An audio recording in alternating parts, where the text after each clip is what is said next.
வணக்கம். வாழ்க வளமுடன். விரதங்கிற தலைப்பில் நம்ம நிறைய விரதங்களை அதன் விளக்கங்களை பார்த்துட்ருக்குறோம். இப்போ நம்ம வியாழக்கிழமை விரதத்தை பற்றி கொஞ்சம் பார்க்கலாம். வியாழக்கிழமை குரு பகவானுக்கு உகந்த நாள்.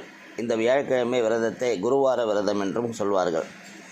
ஏழ்மையில் இருப்பவர்கள், திருமண தடைப்பட்டிருப்பவர்கள், திருமணம் ஆக தாமதமாகி கொண்டிருப்பவர்கள், குழந்தை இல்லாதவர்கள், குடும்பத்திலிருந்து விலகி இருப்பவர்கள் குருவார விரதம் என்னும் வியாழக்கிழமை விரதத்தை மேற்கொண்டால் நலம் பெறுவார்கள்.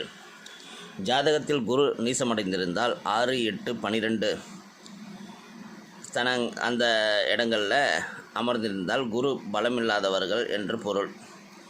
அந்த குறை நீங்கி குரு பகவானின் அருளை பெற வியாழக்கிழமை தோறும் விரதம் இருக்க வேண்டும். ஸ்ரீ ராகவேந்திர சுவாமிகளை வணங்குபவர்கள் வியாழக்கிழமை தோறும் மது மாமிசம் தாம்பத்தியத்திலிருந்து விலகி ஒதுக்கி உபவாசமாக இருத்தல், மௌனமாக விரதம் கடைபிடிப்பது நலம். இதன் மூலம் அவர்களுக்கு ஸ்ரீ ராகவேந்திர சுவாமிகளின் அருளும் நலனும் கிடைக்கிறது. குருவாயூரப்பன் அருள் வேண்டும். ஓர் வியாழக்கிழமை விரதம் இருந்து அருள் பெற வேண்டும்.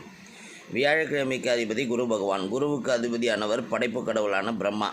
பிரம்மாவை வழிபடும் வழக்கமில்லை என்பதால் குரு பகவானை விரதம் இருப்பவர்கள் தங்கள் இஷ்ட தெய்வத்திற்கு பூஜை செய்து வணங்கலாம். வியாழக்கிழமை அன்று அதிகாலை குளித்த ஆசார அனுஷ்டானங்களை கடைபிடித்து பொன்னிற ஆடை அணிந்து தங்கள் இஷ்ட தெய்வம் உள்ள கோயிலுக்கு சென்று கடலை, பழம், தேங்காய், கற்பூரம், இனிப்பு சுவையுள்ள பலகாரங்கள் ஆகியவற்றை நிவேதனம் செய்து வணங்க வேண்டும். தென்னாட்டில் குருவருளை பெறுவதற்கு செந்திலாண்டவனை வணங்குவதும், சிவன் கோயில் தென்மேற்கு பிரகாரத்தில் உள்ள தட்சிணாமூர்த்தியை வழிபடுவதும் பரவலாக வழக்கமாகும். இருவரும் பரமகுரு என்பதால் இந்த சாஸ்திரம் கடைபிடிக்கப்படுகிறது. நவக்கிரக கோயில் சென்று வலம் வந்து குரு பகவானுக்கு அர்ச்சனை நிவேதனங்கள் செய்துவிட்டு மனமுருக குரு பகவானின் தோத்திரங்களை சொல்லி வணங்க வேண்டும். பொன்மனம் கொண்ட பிரகஸ்பதி எனும் குரு பகவான் தன் மனம் கொண்டு அருள் புரிவார். குரு பகவான் அருளை பெற புஷ்பராக கல்லை மோதிரமாகவோ கடுக்கனாகவோ கழுத்து சங்கிலியாகவோ அணிந்து நலம் பெறலாம்.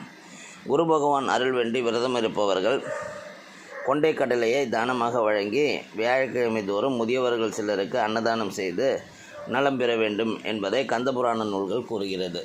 வாழ்க வளமுடன்.